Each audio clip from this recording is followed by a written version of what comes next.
Aujourd'hui, nous avons le plaisir de recevoir le docteur Elisha James Ouzan, éminent cardiologue. Bonsoir. Bonsoir. Le docteur Ouzan est ancien interne des hôpitaux de Reims, ancien chef de clinique des hôpitaux de Reims. Vous êtes un éminent cardiologue et vous avez une longue pratique de médecin cardiologue. Depuis 2010, vous êtes chef de service de l'unité de cardiologie clinique à l'hôpital Al-Nassar et vous êtes spécialiste des maladies valvulaires et de l'insuffisance cardiaque.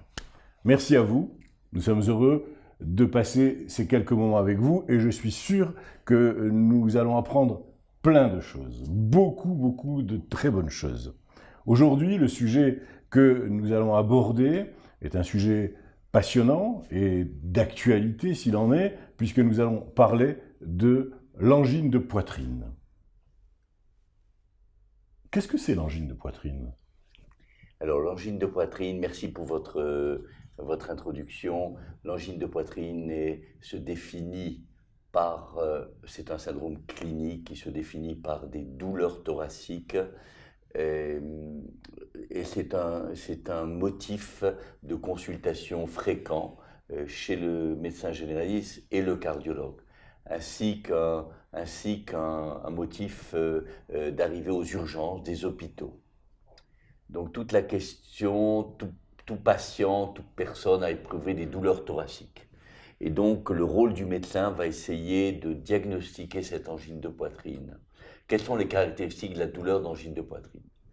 La première caractéristique est la survenue de la douleur à l'effort.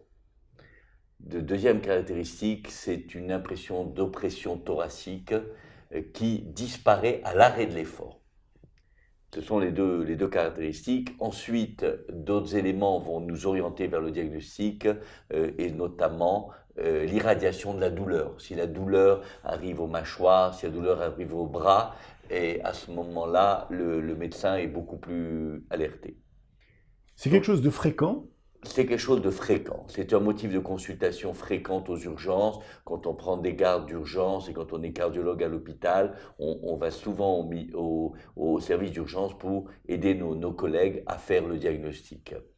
Alors, le point important, c'est que la douleur thoracique survient sur un terrain. Et le terrain est absolument fondamental. C'est-à-dire qu'il y a un monde entre une douleur thoracique qui survient chez un patient jeune, sans facteur de risque, et une douleur thoracique qui survient chez un patient âgé, qui est fumeur, qui a une hypertension artérielle, qui a une hypercholestérolémie, et qui a des antécédents familiaux de maladies coronariennes. Dès lors que le terrain est en quelque sorte évocateur d'une maladie cardiaque, la douleur thoracique prend toute son importance et le médecin, le cardiologue, va aller assez rapidement au diagnostic. On parle d'angine de poitrine, mais on évoque également l'insuffisance coronarienne. Pourquoi ? C'est une très bonne question. L'insuffisance coronarienne est en fait la diminution du débit sanguin dans les vaisseaux coronaires. Et je vais vous montrer ce que sont les vaisseaux coronaires. J'allais vous en prier. Donc, ici, sur cette maquette qui est très instructive, nous avons les coronaires, ce sont les artères qui sont issues de l'aorte, qui amènent le sang au cœur. Donc, nous avons une artère principale qui s'appelle l'interventriculaire antérieure, qui est capitale puisqu'elle va vasculariser toute la partie antérieure du cœur. Nous avons une artère qui part du côté gauche, qui s'appelle l'artère circonflexe, qui va vasculariser la partie latérale du cœur, et une autre artère coronaire qui va vasculariser la partie droite du cœur, la partie inférieure, qui s'appelle la coronaire droite. L'angine de poitrine est provoquée dans 90% des cas par un blocage sur une de ces artères, c'est-à-dire que le sang n'arrive pas au niveau du cœur. Donc le patient qui doit faire un effort ne reçoit pas dans son cœur assez de vascularisation, il éprouve une douleur, il doit s'arrêter. Et comme il s'arrête, le débit revient et il peut reprendre son effort. Donc c'est un petit peu la définition de l'insuffisance coronarienne. Il y a une autre forme d'insuffisance coronarienne qui s'appelle l'angine de Prinzmetal, suivant le nom du médecin qui l'a décrit, c'est-à-dire le spasme coronaire. C'est-à-dire que vous avez des coronaires qui sont a priori normales, mais de temps en temps, par phénomène nerveux, l'artère se ferme et entraîne des douleurs thoraciques qui sont en général des douleurs de repos. Et là, c'est un diagnostic difficile à faire parce qu'il faut vraiment être au moment où le patient éprouve sa douleur. Donc, en fait, cette douleur est provoquée par l'arrêt de la circulation dans la coronaire. La coronaire va crier en quelque sorte. Donc, en fait, la coronaire va crier parce qu'elle n'est plus alimentée. C'est plutôt le cœur qui va crier. La coronaire est un tuyau qui va amener le sang. Mais quand le cœur ne reçoit plus de sang, comme vous le dites, il va crier. Et le cœur est très sensible à la diminution de débit de sang, puisque c'est un muscle qui travaille qui se contracte 60 fois par minute et toute la vie, donc il a besoin d'oxygène. Et cet oxygène est apporté par les coronaires, à partir de l'aorte. Et dès qu'il y a un blocage, le patient le ressent et c'est un motif de consultation. Vous avez très très bien décrit et montré cette anatomie de cardiaque, du cœur et puis les coronaires. Vous avez présenté les différentes coronaires. Est-ce qu'elles ont une importance, chacune d'entre elles, différente ou sont-elles pareilles, ont-elles toutes le même objet? C'est une excellente question. La coronaire principale est la coronaire gauche, puisque la coronaire gauche va naître de l'aorte, et surtout le tronc de la coronaire gauche est un élément capital, puisqu'il va alimenter les deux branches de la coronaire gauche, à savoir l'interventricule antérieur et la circonflexe. Quand il y a ce qu'on appelle un rétrécissement ou une sténose du tronc coronaire gauche, cela peut entraîner malheureusement des épisodes de mort subite. Donc c'est un diagnostic à faire. Et d'ailleurs, une des présentations de la sténose du tronc coronaire gauche est la syncope. La coronaire droite est importante, mais elle est beaucoup moins importante parce qu'elle vascularise un territoire qui est moins important. Le territoire le plus important, c'est le territoire antérieur du cœur, c'est la puissance du cœur. Et quand ce territoire est atteint, cela peut entraîner des dommages assez importants. Par contre, la coronaire droite est souvent difficile à diagnostiquer. Pourquoi ? Parce que, comme vous le voyez sur ce schéma, la coronaire droite va vasculariser la partie inférieure du cœur. Et la partie inférieure du cœur se trouve sur le diaphragme et donc en contact de l'estomac.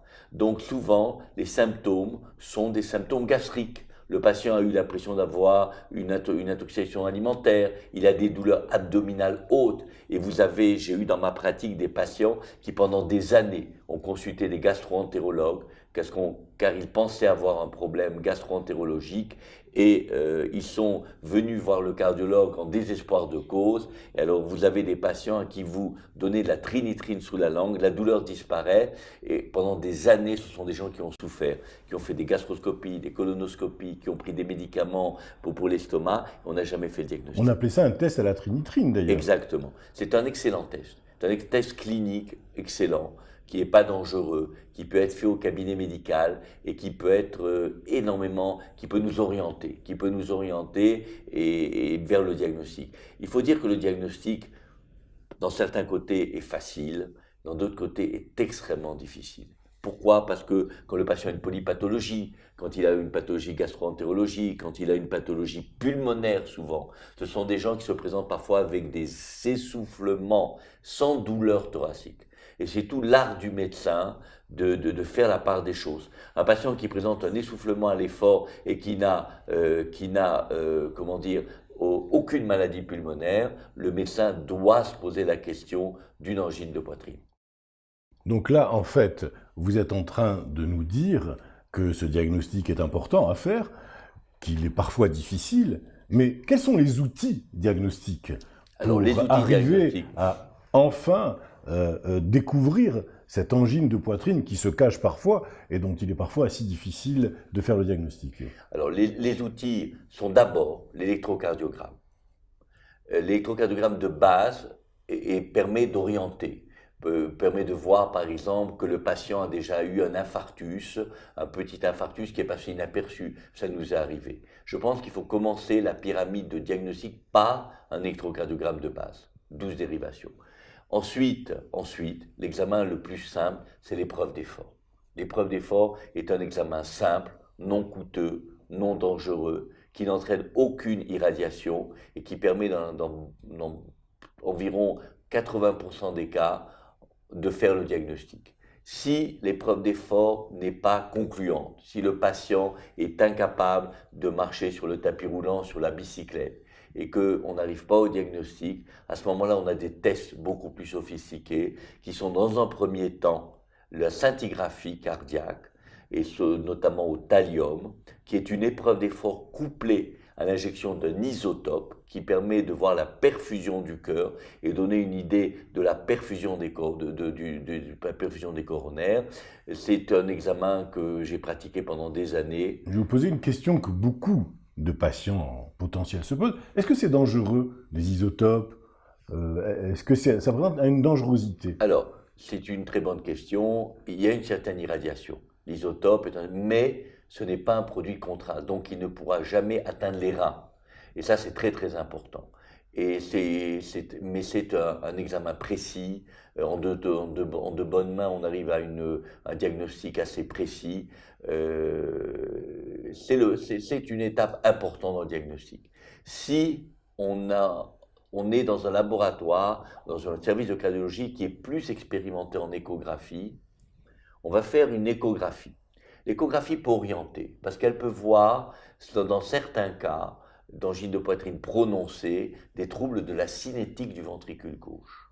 Sinon, on peut faire ce qu'on appelle une épreuve d'effort avec échographie. La cinétique, ça veut dire les mouvements. Les mouvements, la contraction segmentaire du cœur. Un cœur normal se contracte harmonieusement. Toutes les parois du cœur se contractent harmonieusement. Quand une des parois ne se contracte pas, c'est en quelque sorte une image indirecte d'un défaut de perfusion, et donc ça nous attire notre attention sur un problème coronarien. Donc ça, c'est la première. Mais l'examen plus performant est l'écho d'effort, l'échographie d'effort. Donc une échographie au repos, une épreuve d'effort générale qui n'est pas maximale, puis une échographie au maximum de l'effort. Si on observe qu'au repos, on a une paroi qui se contracte bien, mais qu'à l'effort, la paroi ne se contracte plus, c'est un élément indirect pour penser que l'artère qui va dans cette région est malade, elle a un rétrécissement, elle n'arrive plus à assurer sa fonction qui est d'amener le sang au cœur. Donc ça, c'est l'écho. On a un troisième élément qui est plus nouveau, c'est ce qu'on appelle la coronarographie virtuelle. C'est-à-dire... À la différence de la coronarographie classique. Voilà. Donc la coronarographie virtuelle est quand même une injection de produits de contraste. Donc il faut bien mettre en garde les patients. C'est-à-dire qu'on peut avoir des répercussions sur le rein. Donc il faut bien hydrater le patient, il faut s'assurer qu'il n'est pas insuffisant rénal. Le problème de la coronarographie virtuelle, elle est simple, puisqu'elle ne nécessite pas de montée de sonde au cœur. C'est une injection périphérique, mais son problème est qu'il y a des faux positifs et des faux négatifs.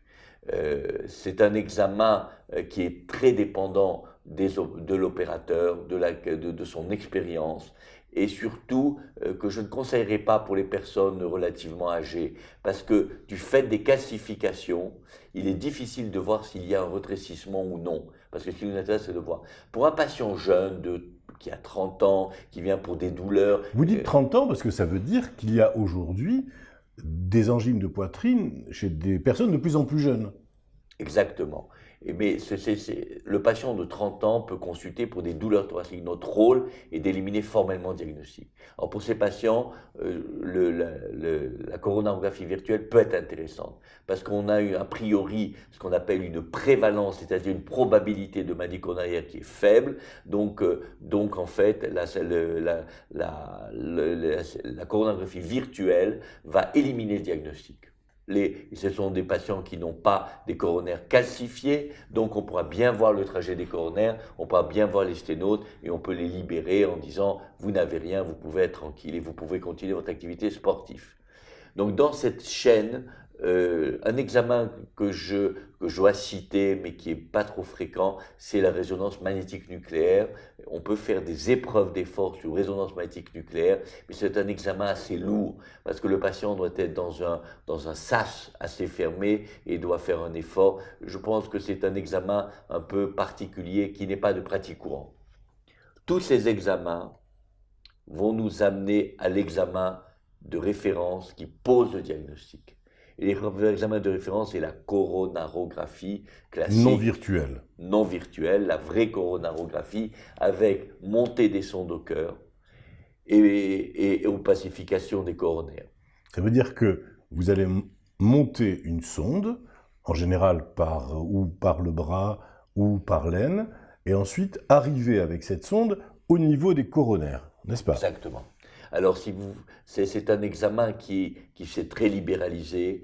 Depuis que les opérateurs ont pris l'habitude de passer par l'artère radiale, c'est un examen plus simple parce que le patient, après une coronographie, 1 ou 2 heures après, peut se lever et avoir une activité, alors que dans l'aine, l'immobilisation est plus longue, les complications hémorragiques sont plus importantes, mais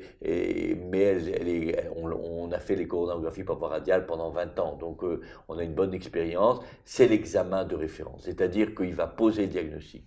Est-ce que vous allez monter une sonde, n'est-ce pas, qui va cheminer le long des artères pour arriver progressivement à l'artère coronaire. Et là, qu'est-ce qui se passe? Il y a injection d'un produit? Injection d'un produit de contraste. Alors, le point important, c'est que le patient est en anesthésie locale. Il est présent, il suit l'examen, on lui parle en permanence. Il voit d'ailleurs souvent. Il voit sur la caméra, il voit les images. Et on injecte donc du produit de contraste, en général en petite dose, au niveau des coronaires pour visualiser le trajet des coronaires. Et c'est l'examen de référence pour savoir s'il y a un rétrécissement ou non. Le point important est que maintenant, on veut un diagnostic de certitude. Je me souviens de ma pratique il y a 30 ans, un patient qui avait des douleurs, une forte probabilité de maladie coronarienne, était a priori considéré comme angineux et donc on le traitait. Je pense que c'est une pratique qui n'est plus acceptable en 2016. Il faut absolument avoir un diagnostic de certitude. On ne peut pas imposer à un patient des médicaments pendant des années sans certitude.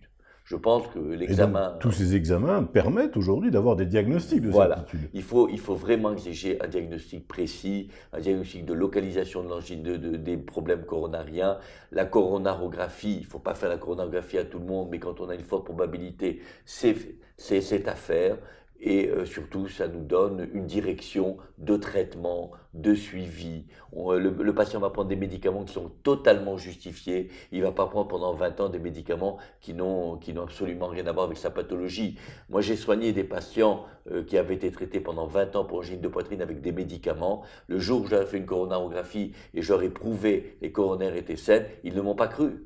Ils m'ont dit, écoutez, pendant 20 ans, j'ai été soigné, maintenant vous dites que je suis normal. Vous voyez, donc je crois que la tendance de la cardiologie moderne est d'avoir un diagnostic.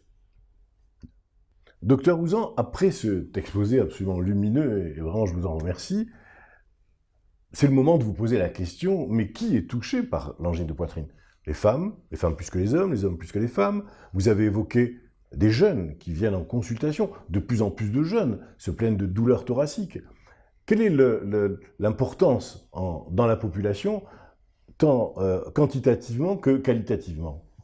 C'est une très bonne question. D'abord, la pratique de la cardiologie a varié avec le temps. Et il y a 20 ans, les angineux étaient des patients âgés, au-delà de 60 ans, avec des facteurs de risque, et notamment le tabac, le cholestérol et le diabète.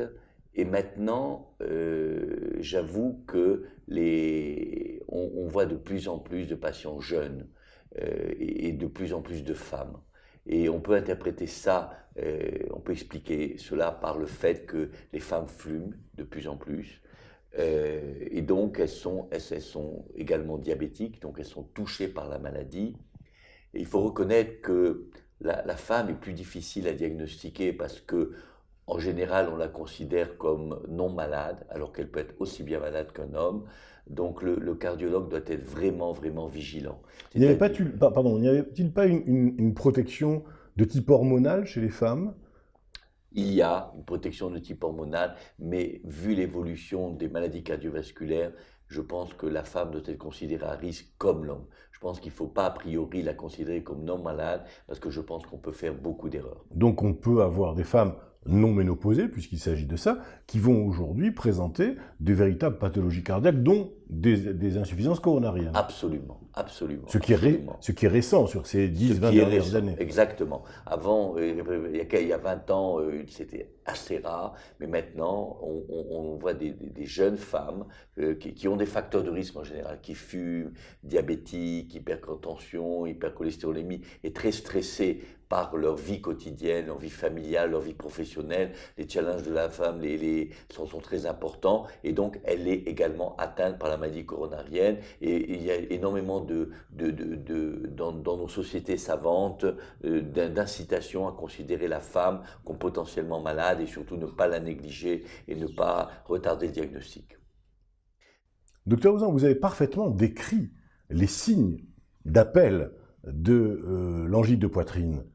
Mais peut-on avoir une angine de poitrine sans ces signes-là? Tout à fait. Excellente question. Et c'est ce qu'on voit de plus en plus. Et c'est vraiment le challenge du cardiologue.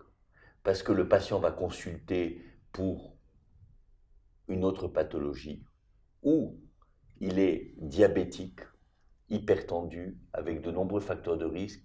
Le rôle du cardiologue est de découvrir la maladie, même si ce patient est asymptomatique.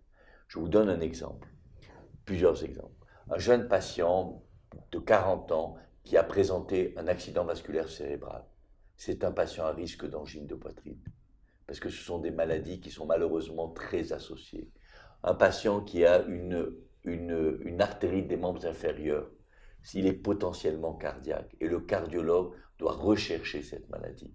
Vous avez entendu certainement parler des malades artéritiques qui ont été opérés des jambes il y a 20 ou 20 ans et qui sont morts sur la table d'opération parce qu'aucun cardiologue n'a cherché l'angine de poitrine qui est souvent asymptomatique. Donc le cardiologue doit s'aider des examens complémentaires, comme nous en avons parlé, l'électrocardiogramme, l'épreuve d'effort. Personnellement, je pratique une épreuve d'effort à tout patient diabétique. Et je découvre des angines de poitrine totalement asymptomatiques. Et je pense... C'est d'ailleurs un des problèmes chez les diabétiques qui n'ont souvent pas de ces signes évocateurs que vous avez... Le diabète va masquer la symptomatologie, va masquer les sensations. Donc le diabétique va consulter pour un bilan cardiologique général. Notre rôle est de rechercher une insuffisance coronarienne car il est potentiellement coronarien. C'est une donnée qui a eu beaucoup de mal à être admise par nos confrères cardiologues. Et pour vous donner une référence, il y a 20 ans, nous avons publié, l'équipe de cardiologie de Reims, l'équipe de cardiologie de Bondy, a publié un travail sur l'angine de poitrine asymptomatique. Nous avions pris 60 patients qui ont consulté le service de diabétologie pour un bilan diabétologique. Nous avons pratiqué tous les examens dont je vous ai parlé jusqu'à présent. Quand un examen était positif, nous sommes allés à la coronarographie. Sur 60 patients, nous avons eu 2 patients avec des maladies coronaires totalement asymptomatiques. Quand nous avons présenté ces résultats en congrès, les gens ne nous ont pas cru. Ils nous ont dit, vous avez trafiqué les résultats n'ont pas été trafiqués. Maintenant, c'est reconnu dans le monde entier, le cardiologue doit dépister l'angine de poitrine asymptomatique, surtout dans les populations à risque, diabétiques, antécédents d'artérite, antécédents de maladies vasculaires cérébrales. Donc, pour reformuler, ces pathologies à risque, ces patients à risque ont des pathologies comme le diabète, comme les antécédents de maladies cardiovasculaires, artérite par exemple, l'hypertension artérielle, le tabac également.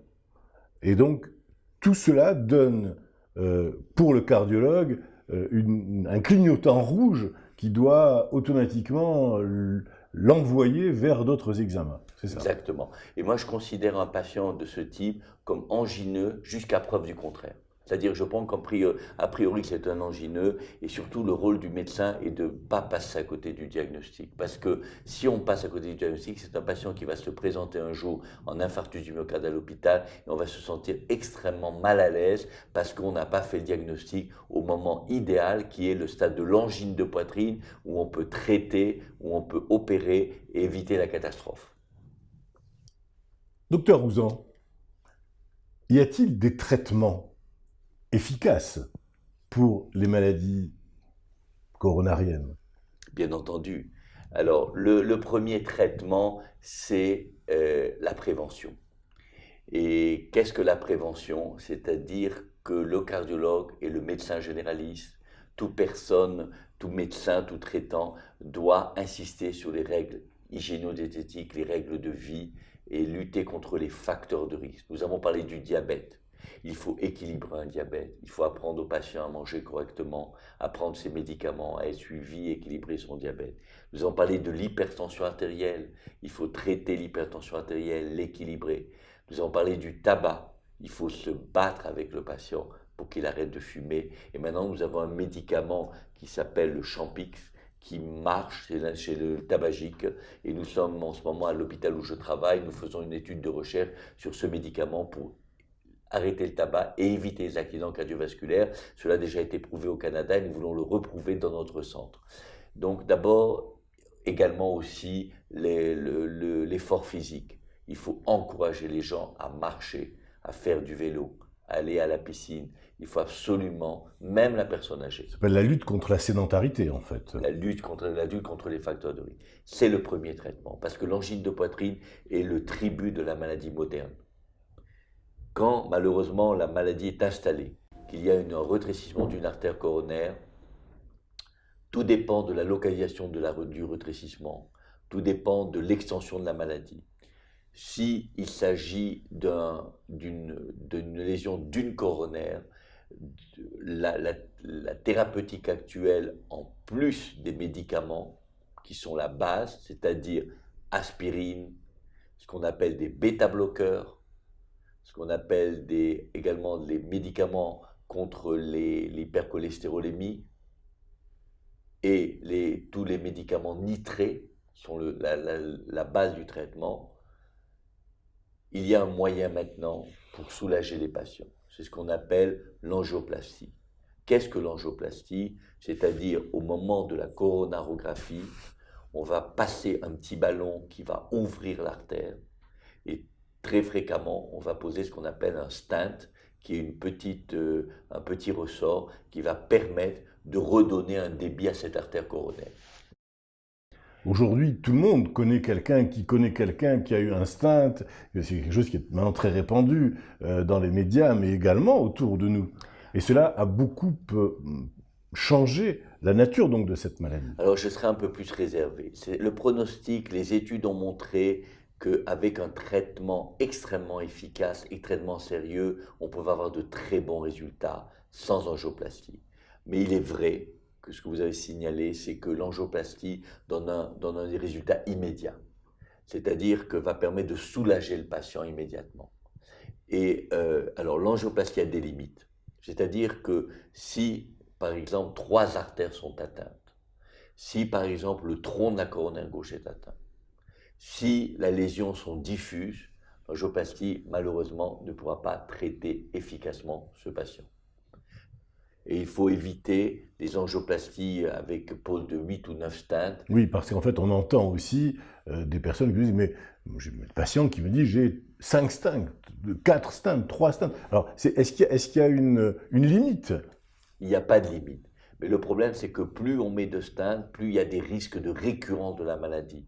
Les stents sont simplement un traitement local. La maladie peut revenir dans les stents et le patient va revenir.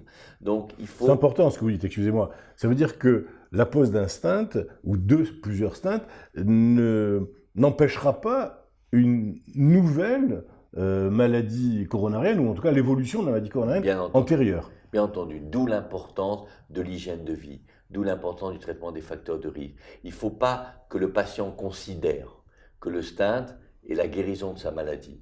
Le stent est un traitement symptomatique qui va soulager ses symptômes, mais la maladie de fond, c'est la maladie athérosclérose. Et l'athérosclérose est provoquée par le tabac, par l'inactivité, par l'hypertension artérielle, par le diabète, par le cholestérol et un phénomène sur lequel on ne peut pas jouer, la génétique. Il est évident que nous avons des familles de coronariens. Et ça, on n'y peut rien. Maintenant, on travaille sur le côté génétique, on n'est pas arrivé à le modifier, mais ça, il faut le considérer comme un élément de diagnostic et de pronostic. Quand 3 artères sont atteintes, et surtout quand la fonction ventriculaire gauche est déjà altérée, le meilleur traitement est la chirurgie cardiaque. Les pontages orthocoronaires qui ont fait leur preuve depuis 20 ans. C'est encore d'actualité. C'est parfaitement d'actualité. Les chirurgiens sont très habiles. Ils arrivent maintenant à mettre une artère sur une artère, prendre ce qu'on appelle la mammaire gauche, qui est une artère fondamentale, qui va au diaphragme et dont on peut se passer, et on va la brancher sur l'interventriculaire antérieur, qui est l'artère principale du cœur, et assurer le débit dans toute la partie antérieure du cœur. Voilà. C'est celle-là. On va la remontrer Voilà. à la caméra, c'est celle-là. Voilà. Et c'est un traitement absolument fabuleux, parce que quand on contrôle ces mammaires gauches 20 ans après, elles sont perméables. Elles sont perméables. Donc on va passer la mammaire part de la sous-clavière, d'une branche de l'aorte, descend au diaphragme, le chirurgien va la déplacer et va la brancher sur la terre interventriculaire antérieure et amener du sang dans toute cette partie noble du cœur. Ensuite, il va faire d'autres pontages, soit artériels si possible, soit veineux, pour amener le sang dans les autres coronaires. Mais ce pontage mammaire interne gauche sur interventriculaire est une révolution et c'est un des meilleurs traitements de l'angine de poitrine, notamment pour le patient qui revient tous les 6 mois pour une nouvelle angioplastie, un nouveau stent. Il faut à un moment le sortir de la maladie et faire un pontage orthocoronaire. Moi, je peux témoigner pour avoir des patients anciens qui ont bénéficié de ce pontage il y a fort longtemps, qui sont aujourd'hui en parfaite forme et qui vivent très bien. Mais ils ont aussi accepté, et je reviens, si vous permettez, sur ce point fondamental qui est, non pas le régime, mais le changement de vie. C'est-à-dire arriver à modifier ses équilibres alimentaires, avoir une vie différente, faire du sport, en tout cas avoir une activité physique, manger différemment, arrêter le tabac, etc. C'est très important ce que vous disiez, vraiment. C'est capital. C'est capital. Je crois que les services de cardiologie sont très actifs, posent des stents, font des angioplasties, mais je pense que le rôle du cardiologue, tout cardiologue, est de faire comprendre aux patients ce que vous avez dit, c'est-à-dire que le traitement de fond de la maladie est capital. La prise des médicaments, les patients sont parfois non compliants, ils ne prennent pas leurs médicaments, ils arrêtent les bêta-bloqueurs, ce qui est extrêmement dangereux, ils arrêtent l'aspirine, ils ne prennent pas les statines parce qu'ils ont des effets secondaires, mais il faut leur faire comprendre que c'est le vrai traitement de l'angine de poitrine, que l'angioplastie les a aidés à alléger leurs symptômes, mais que s'ils veulent être en dehors de l'hôpital et s'ils veulent se porter bien, il faut qu'ils fassent ces efforts dont vous avez parlé, et tout médecin a pour rôle d'aider le patient dans ce sens. Écoutez, merci infiniment, mais je voudrais, si vous permettez, avant de conclure, que vous concluiez, nous parler de cette révolution en matière de maladies coronariennes. Aujourd'hui, les pronostics ont complètement changé. Tout à fait. Et vous avez un peu de recul pour nous en parler. C'est une très bonne observation. C'est-à-dire que maintenant, nous n'avons plus peur, en quelque sorte, de traiter un patient de 80 ans, de 85 ans, de faire une angioplastie à 85 ans. Il y a 20 ans, quand j'ai traité un patient de 80 ans par une coronarographie, on m'a traité de fou. Mais maintenant, on le fait couramment. Tout simplement parce que ça donne une telle qualité de vie après. Le patient reprend une vie normale, de l'espoir, qu'on ne peut pas négliger tous ces patients. Il n'y a plus de limite. Il faut traiter tout le monde. Le patient vient voir le médecin pour être amélioré. Il ne faut pas l'exclure parce qu'il est âgé ou parce qu'il est complexe ou parce qu'il a beaucoup de facteurs de risque. Tout patient doit être soigné. Il n'y a plus de limite. Et c'est vrai que ce monde a changé. Les angineux auparavant souffraient énormément, revenaient en permanence en consultation. Maintenant, ils ont une angioplastie, ils suivent leur éducation, ils prennent leurs médicaments et on les voit 2 fois par an. Docteur Ouzan, mon cher confrère, merci infiniment pour ce moment passé avec vous. Nous avons appris beaucoup de choses. Je vous avais dit, chers téléspectateurs, que ce serait un moment intéressant, important. Eh bien, vous avez pu en juger par vous-même. Merci encore, merci de votre présence. Merci, docteur Ouzan. Avec plaisir. Chers téléspectateurs, vous êtes toujours sur Live Docteur et nous sommes toujours en compagnie du docteur Ouzan. Mon cher confrère, après ce brillant exposé, cette brillante intervention sur l'angine de poitrine, j'ai maintenant envie de vous poser la question, et si nous ne faisons pas le diagnostic d'angine de poitrine, que se passe-t-il ? C'est l'infarctus du myocarde qui peut arriver, et c'est un événement capital dans la vie de quelqu'un. Cet infarctus impose au patient d'arriver en urgence à l'hôpital. Quand il s'agit d'un infarctus aigu, et ce qu'on appelle en médecine maintenant avec surélévation du segment ST, parce qu'il a une définition électrocardiographique. Le segment ST, c'est ce que l'on voit sur l'électrocardiographe, c'est-à-dire ce qui est la transcription de l'électrocardiogramme, c'est ces petites ondes. Exactement, des petites ondes. J'ai une définition en cardiologie. Le patient est amené en urgence à l'hôpital parce qu'il a une douleur absolument intense au repos qui ne cède plus. Donc il va appeler une ambulance, ou son épouse ou sa famille va appeler une ambulance, il monte à l'hôpital. Quand nous avons sur l'électrocardiogramme des signes de surélévation du segment ST, cela signifie qu'il y a un caillot dans une coronaire qui bouche l'artère coronaire. Donc il faut appeler l'équipe de garde qui est prête 24 heures sur 24 avec un cardiologue interventionnel qui va monter à l'hôpital et ouvrir la salle de coronarographie en urgence, à toute heure du jour et de la nuit. Donc c'est la douleur. C'est la douleur. Voilà. Avec cette impression, disait nos maîtres, d'impression de mort subite. Exactement. Avec souvent accompagné de suée, avec une impression également d'anxiété énorme. Donc le patient monte à l'hôpital, la salle de coronarographie est ouverte. On va faire une coronarographie dont nous l'avons parlé en urgence, soit par voie fémorale, soit par voie radiale, et objectiver où se trouve le caillot. Et là, on va passer un guide, qui est un petit fil qui va permettre de franchir le caillot. En général, ce franchissement est assez facile puisque le caillot est frais. Donc on va passer le guide, ensuite on va passer un ballon pour ouvrir cette artère et très vraisemblablement, dans 98% des cas, poser un stent en urgence. Donc nous sommes toujours dans les artères coronaires. Hein ? Toujours dans les artères coronaires. Et le patient immédiatement ressent une amélioration. La douleur disparaît, il est beaucoup plus calme. Bien entendu, de façon parallèle, il va être traité par des médicaments, essentiellement ce qu'on appelle des anti-agrégants plaquettaires, que l'on donne à forte dose dès qu'il arrive à l'hôpital ou même dans l'ambulance. Il va être traité par de l'héparine de Papua moléculaire pour dissoudre le caillot. Il va prendre bien entendu une dose de charge d'aspirine et commencer le traitement classique qui est bêta-bloqueur, statinime, des statines et un traitement conventionnel.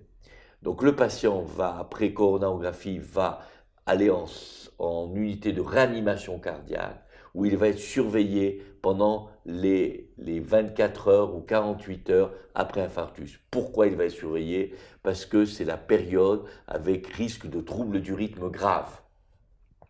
C'est une des complications de l'infarctus du myocarde. Exactement. Une des complications de l'infarctus, c'est les troubles du rythme.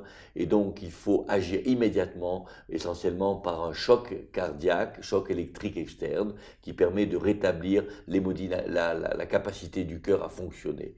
Donc, le choc électrique cardiaque, c'est ce que l'on a l'habitude de voir dans les feuilletons américains, où on pose les deux plots et on envoie une décharge. Exactement. Et ça, c'est le grand événement des unités de cardiologie, de soins intensifs qui ont permis de traiter ces patients qui sont sujets à ce type de troubles du rythme.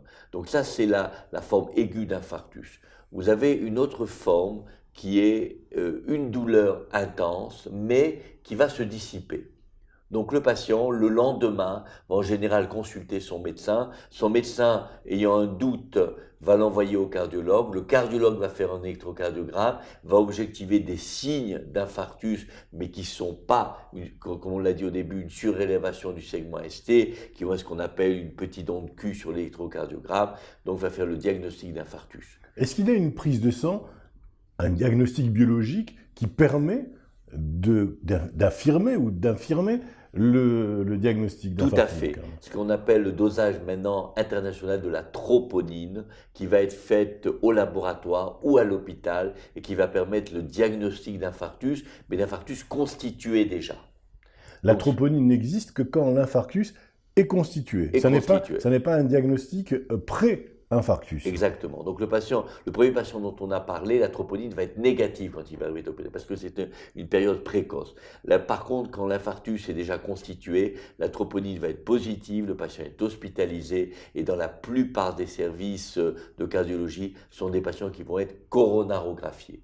Sauf le patient pour lequel on juge que la coronarographie est trop dangereuse parce qu'il est trop âgé, parce qu'il est trop fragile, parce qu'il a une insuffisance rénale majeure et que la coronarographie va l'entraîner à la dialyse. À ce moment-là, on traitera de façon conventionnelle par des médicaments. Mais maintenant, dans 98% des cas, on fait une coronarographie retardée, qui n'impose pas que les médecins arrivent dans la nuit et traitent ce patient. Docteur Ouzan, on parle de plus en plus, souvent en tout cas, d'infarctus post-traumatique ou d'infarctus post-chirurgicaux. Qu'en est-il exactement ?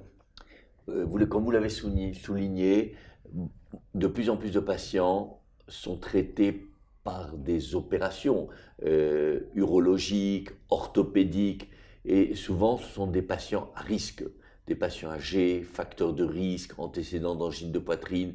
Donc le cardiologue en général donne son avis pour que le patient puisse être opéré, mais les imprévus existent du fait du stress opératoire, du fait de l'anesthésie. Le patient peut sortir de l'opération avec un infarctus.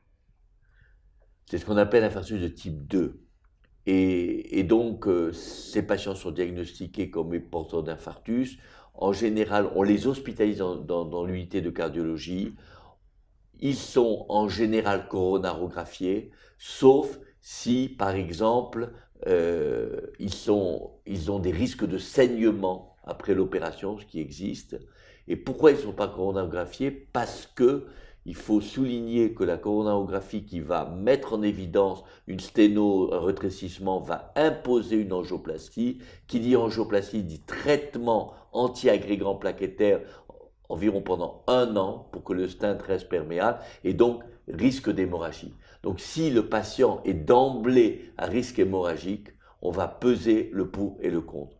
Et on va peut-être différer la coronarographie ou ne pas faire du tout de coronarographie et traiter de façon symptomatique. C'est un cas de figure qui se présente de plus en plus, simplement parce que de plus en plus de patients sont opérés et des populations à risque, des personnes âgées avec de nombreux facteurs de risque.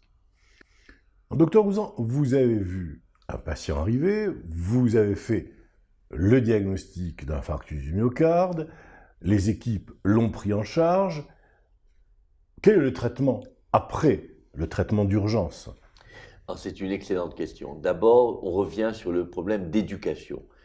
Nous avons 2 types d'infarctus. Donc, nous avons l'infarctus qui survient chez un patient angineux connu, qui n'a peut-être pas été bien surveillé, ou qui n'a pas bien pris ses médicaments, ou qui n'a pas respecté les règles d'hygiène de vie. Et vous avez le patient dont la première présentation est l'infarctus du myocarde.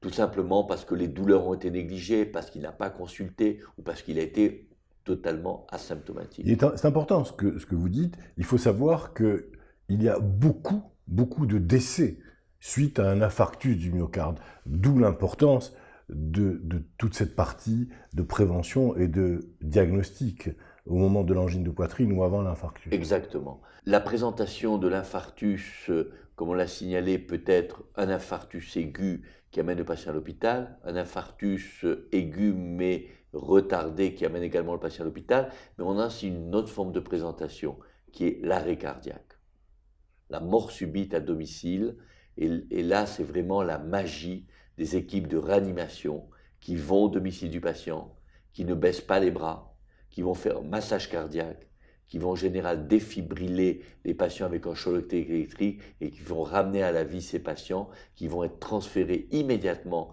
à l'hôpital où les équipes vont les prendre en général en charge, c'est-à-dire coronarographie en urgence, ouverture de l'artère, qui peut avoir des effets absolument fantastiques sur la récupération du patient. Cet arrêt cardiaque intervient quand l'infarctus est étendu ou quand il est localisé à certaines zones. Exactement. Quand l'infarctus est étendu ou quand l'infarctus est aigu, et très aigu. Le cœur d'un patient qui n'a jamais eu d'infarctus n'est pas préparé à un arrêt brutal de la circulation coronaire. Donc ça peut se traduire par un arrêt cardiaque et qui va imposer donc une réanimation, une intubation, une ventilation. Le patient est amené à l'hôpital ventilé, intubé. En général, ces équipes sont absolument formidables parce qu'elles amènent des patients qui sont inconscients. Le patient est amené directement en salle de coronarographie, coronarographié, et dès l'ouverture de l'artère, on peut voir des patients se réveiller et se demander où ils sont. Et donc, ça c'est l'avènement vraiment de la cardiologie moderne. Il ne faut jamais baisser les bras. Et je pense que beaucoup de patients, enfin quelques patients, ont été vraiment sauvés par cette technique de réanimation à domicile, de transport urgent à l'hôpital et de traitement par angioplastie à la phase aiguë de l'infarctus du myocarde. D'où l'importance des SAMU. Moi, j'ai connu, si vous permettez, la naissance des SAMU, puisque j'étais à Toulouse, et c'est le professeur Louis Laringue qui a créé les SAMU, et j'ai commencé ma vie de médecin en travaillant au SAMU à Toulouse. Donc, j'ai vu comment nous avons pu aider toutes ces personnes qui avaient ces problèmes cardiovasculaires. Docteur Ouzan, vous avez mis l'accent sur le diagnostic, sur les diagnostics, autant de la maladie d'angine de poitrine que de l'infarctus du myocarde. C'est quoi le traitement post-infarctus? Alors, le traitement post-infarctus va dépendre en fait de la répercussion de l'infarctus sur la fonction ventriculaire gauche. Vous avez deux types d'infarctus. Vous avez le petit infarctus du myocarde qui va être traité immédiatement, qui va laisser très peu de séquelles au niveau de la fonction cardiaque. Comprenez que la fonction cardiaque est l'élément principal du patient. La pompe du cœur est le ventricule gauche que vous voyez là. Quand l'artère interventriculaire antérieure est bouchée, que le ventricule gauche n'est pas perfusé, il va perdre sa contractilité. C'est cette artère-là, hein? Voilà, il va perdre sa contractilité. Et à ce moment-là, le patient est à risque d'insuffisance cardiaque. Donc, il faut traiter ce patient comme un insuffisant cardiaque potentiel et lui donner certains médicaments pour limiter les risques d'insuffisance cardiaque ou traiter cette insuffisance cardiaque débutante. Par contre, le patient qui a par exemple une atteinte de la coronaire droite qui va se traduire par une très faible répercussion sur la fonction ventriculaire gauche va être traité conventionnellement par des bêta-bloqueurs, de l'aspirine, des antiagrégants plaquettaires puisqu'on lui a mis un stent, et des statines, une rééducation à l'effort, ce qui est absolument capital. La rééducation est un élément qui va permettre au patient de prendre conscience de ses facteurs de risque, de lutter contre ces facteurs de risque et surtout d'avoir un support psychologique. Parce que l'infarctus, en fait, détruit l'image que le patient de soi-même. Il était jusqu'alors un patient classique, normal, avec un peu d'angine de poitrine. Là maintenant, il devient un grand cardiaque. Les patients vous disent « j'ai vu la mort ». C'est ce qu'ils souvent, c'est une phrase qui revient. Vous avez parlé de la rééducation. On peut s'attarder sur la rééducation. Je crois que c'est important. C'est quelque chose qui est apparu ces dernières années, ces 10, 15 dernières années, 20 dernières années. Et ça a permis aux personnes ayant un infarctus du myocarde de revivre, de recommencer à vivre en quelque sorte. Exactement. Le patient, après un infarctus du myocarde, va avoir peur de tout. Et je me souviens, à Reims, un patient avait eu un infarctus du myocarde, il se demandait s'il pouvait prendre l'autobus pour aller en consultation. Et je l'ai rassuré, je lui ai dit, mais bien sûr, vous pouvez prendre l'autobus. Donc les gens sont fragilisés par l'infarctus, indiscutablement, quel que soit le patient.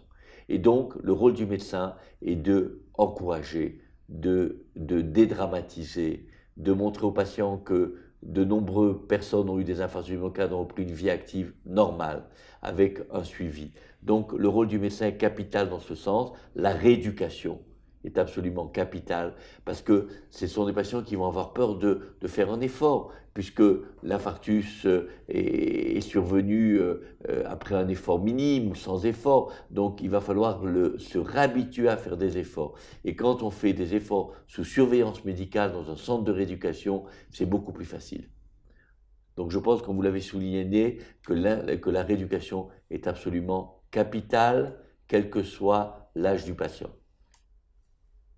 Les autres traitements sont, comme on l'a signalé, tous les traitements, mais quand le ventricule gauche est très atteint, à ce moment-là, il faut traiter comme une insuffisance cardiaque. Et je pense que nous aurons une session sur l'insuffisance cardiaque et je vous expliquerai tous les traitements de l'insuffisance cardiaque post-infarctus comme d'une autre maladie qui peut être valvulaire.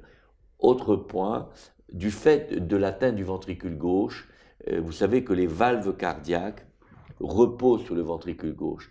Et si l'artère coupable, en quelque sorte, a touché une partie du cœur où repose la valve va être endommagée. C'est-à-dire elle ne fait plus sa fonction de porte en quelque sorte, elle va s'ouvrir, le sang va revenir en arrière et va inonder les poumons, ce qui peut être responsable de d'essoufflement. Donc là aussi, c'est une des complications de l'infarctus du myocarde que les cardiologues connaissent bien maintenant, qu'ils peuvent traiter et qu'ils peuvent limiter. Un autre élément que je voudrais signaler, c'est que au moment de l'infarctus du myocarde, de la coronarographie, le cardiologue interventionnel va traiter l'artère coupable qui a amené le patient à l'hôpital. Mais il peut découvrir d'autres lésions dans d'autres territoires. En général, on ne traite pas toutes les lésions. Parce que à 3 heures du matin, déjà, l'équipe est fatiguée et on ne peut pas faire un travail complet. Donc, on traite l'artère coupable, on laisse ce patient se reposer en milieu hospitalier et en général, après un délai d'une semaine, de 2 semaines, de 3 semaines, on refait une coronarographie qui permet de contrôler ce qu'on a fait en urgence et de compléter le traitement en ouvrant les autres artères. Et c'est de plus en plus fréquent puisque les malades ont souvent des maladies pluritronculaires qui ont été asymptomatiques ou maltraitées, sont arrivées parce qu'une artère s'est bouchée, l'artère a été ouverte, mais les autres artères sont malades, il faut les traiter pour éviter des infarctus récurrents.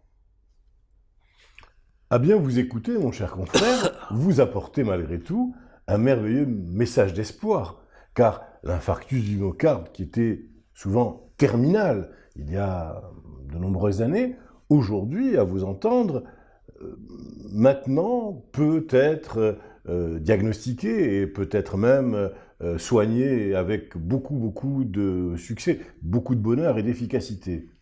Alors ces améliorations, je me souviens de ma pratique cardiologique il y a 30 ans. Il y a 35 ans, quand j'ai commencé cardiologie, un patient qui venait en infarctus, on le mettait dans un lit avec une perfusion et on priait pour qu'il soit vivant le lendemain.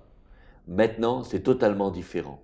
Un patient arrive en infarctus, on l'amène en salle de coronarographie, on le traite et ça a changé totalement l'abord de cette maladie. C'est-à-dire que maintenant, cette maladie traitable, qui peut être curable, mais simplement, je reviens sur ce qu'on a dit au tout début, il faut la prévenir. Et comment la prévenir? C'est diagnostiquer l'angine de poitrine, traiter au stade de l'angine de poitrine, accompagner le patient pour qu'il n'arrive pas au stade d'infarctus. L'infarctus est en fait un échec de la cardiologie. Ça veut dire qu'auparavant, on n'a pas été capable de diagnostiquer le patient, qu'on n'a pas été capable de le traiter et de lui éviter cet épisode majeur dans sa vie qui va endommager son cœur. Que vous dire d'autre? Sinon vous remercier encore, docteur Ouzan, pour vraiment toutes ces explications. Au nom de toute l'équipe de Live Docteur et au nom de tous les auditeurs qui vous ont suivi, merci à vous. Merci beaucoup. Avec plaisir.